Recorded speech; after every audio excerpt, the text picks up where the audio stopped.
Hi, welcome back to Ranju's cafe. ഇന്ന് നമ്മൾ ഉണ്ടാക്കാൻ പോകുന്ന ബീറ്റ്റൂട്ട് തോരനാണ്. വളരെ ഈസി റെസിപ്പിയാണ്. വളരെ പെട്ടെന്ന് ഉണ്ടാക്കാൻ പറ്റുന്ന തോരനാണ്. അപ്പോൾ എന്തൊക്കെയാണ് ഇൻഗ്രീഡിയൻസ് വേണ്ടതെന്ന് നോക്കാം, എങ്ങനെയാണ് ഉണ്ടാക്കേണ്ടതെന്ന് നോക്കാം.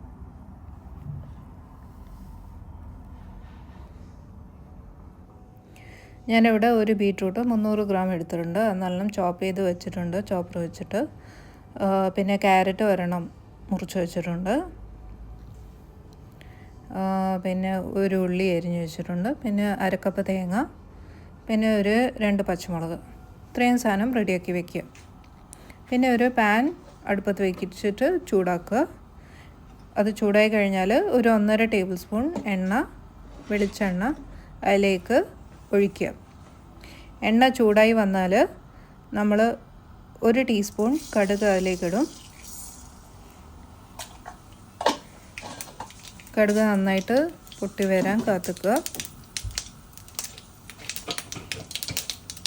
കടുക് പൊട്ടിക്കഴിഞ്ഞാൽ നമ്മൾ വറ്റൽമുളക് മുറിച്ചിട്ടിടും. ഒരു 3 വറ്റൽമുളകാണ് ഞാൻ എടുത്തിട്ടുള്ളത്. അത് കഴിഞ്ഞ് കറിവേപ്പില ഇടുക. ഞാൻ ഇവിടെ 3 കൊളുന്ത് കറിവേപ്പില എടുത്തിട്ടുണ്ട്. പിന്നെ 2 പച്ചമുളക് ചെയ്ത് എന്നിട്ടൊന്ന് സോട്ട് ചെയ്യുക. അത് കഴിഞ്ഞ് വെല്ലുള്ളി അരിഞ്ഞ് വെച്ചത് അതിലേക്കിടുക. എന്നിട്ട് നന്നായിട്ട് സോട്ട് ചെയ്യുക. ഉള്ളി ഒന്ന് സോഫ്റ്റ് ആവുന്ന വരെ സോട്ട് ചെയ്യുക. ബ്രൗൺ ആവണ്ട, ഒന്ന് സോഫ്റ്റ് ആവുന്ന വരെ സോട്ട് ചെയ്യുക. എന്നിട്ട് നമ്മൾ അരിഞ്ഞ് വെച്ച ക്യാരറ്റ് ഇടുക അടുത്തതായിട്ട്. എന്നിട്ട് വീണ്ടും 10 മിനിറ്റ് സോട്ട് ചെയ്യുക, ക്യാരറ്റ് ഒന്ന് സോഫ്റ്റ് ആവുന്ന വരെ.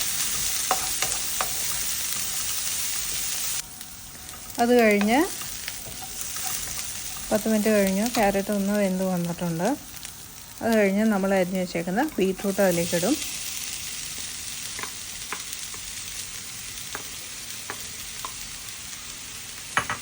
എന്നിട്ട് ഒരു 10 മിനിറ്റ് സോട്ട് ചെയ്യുക. മീഡിയം ഫ്ലെയിമിൽ വെച്ചിട്ട് വേണം കുക്ക് ചെയ്യാൻ. ഒന്ന് സോട്ട് ചെയ്തെടുത്തിട്ട് നമ്മൾ പൊടികൾ ചേർക്കും. മഞ്ഞൾപ്പൊടി 1/4 ടീസ്പൂൺ മതി. പിന്നെ മുളക് പൊടി 1 ടീസ്പൂൺ. പിന്നെ ആവശ്യത്തിനുള്ള ഉപ്പ്, നിങ്ങളുടെ രുചിക്ക് അനുസരിച്ചുള്ള ഉപ്പ്. ഞാൻ അവിടെ 1 ടീസ്പൂൺ ഉപ്പാണ് ഇട്ടിട്ടുള്ളത്. ഇത്രയും ചേർത്തിട്ട് വീണ്ടും 10 മിനിറ്റ് സോട്ട് ചെയ്യുക. എന്നിട്ട് കുറച്ച് വെള്ളം ഒഴിച്ചിട്ട്, ഒരു 1/4 ഗ്ലാസ് വെള്ളം ഒഴിച്ചിട്ട് അടച്ചു വെച്ച് 10 മിനിറ്റ് അത് വേവാൻ വെക്കുക മീഡിയം ഫ്ലെയിമിൽ. അപ്പോൾ 10 മിനിറ്റ് കഴിഞ്ഞു. നമുക്ക് തുറന്ന് നോക്കാം. ബീറ്റ്റൂട്ട് നന്നായി വെന്ത് വന്നിട്ടുണ്ട്. ഒന്ന് ഇളക്കി കൊടുക്കുക. അത് കഴിഞ്ഞ് നമ്മൾ ചിരകിയ തേങ്ങ അതിലേക്ക് ചേർക്കും.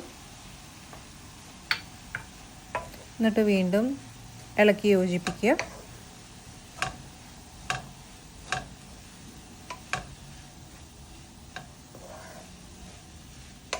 അവസാനമായിട്ട് നമ്മൾ 1 ടീസ്പൂൺ കുരുമുളക് പൊടി ചേർക്കും.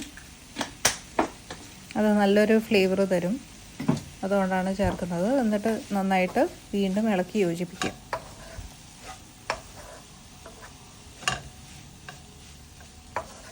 അപ്പോൾ അത്രയേ ഉള്ളൂ. നമ്മുടെ ബീറ്റ്റൂട്ട് തോരൻ റെഡിയായി. ഫ്ലെയിം സ്വിച്ച് ഓഫ് ചെയ്യാം. അപ്പോൾ ഇതാണ് നമ്മുടെ ബീറ്റ്റൂട്ട് തോരൻ. എല്ലാവരും ഈ റെസിപ്പി ട്രൈ ചെയ്ത് നോക്കുക. വളരെ എളുപ്പമാണ്. Please like, share, comment and subscribe.